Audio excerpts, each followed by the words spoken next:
বন্ধুরা, আমার হাতে একটি দ্বাদশ শ্রেণীর বাংলা বইয়ের পৃষ্ঠার একটি কপি দেখতে পাচ্ছেন। এখানে বিশ্বকবি রবীন্দ্রনাথ ঠাকুর তার একটি বিখ্যাত কবিতা লিখেছেন। কবিতাটির নাম রূপনারায়ণের কূলে। রূপনারায়ণের কূলে জেগে উঠিলাম, জানিলাম এ জগৎ স্বপ্ন নয়। এখানে কবি রূপনারায়ণের কূল বলতে অন্য কিছুকে বুঝিয়েছেন, কিন্তু তিনি যদি রূপনারায়ণের কূল বলতে রূপনারায়ণ নদীকে বোঝাতেন, তাহলে বন্ধুরা আমার পিছনে দেখতে পাচ্ছেন এই সেই নদী, এটি হলো রূপনারায়ণ নদী।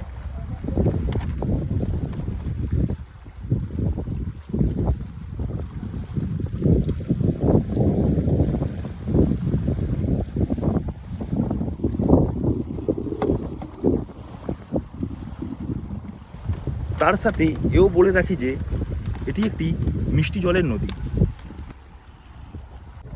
বর্ষাকাল কিংবা অন্যান্য সময়ে এই নদী ভয়ঙ্কর রূপ ধারণ করে, তাই এই নদীর নাম রূপনারায়ণ নদী।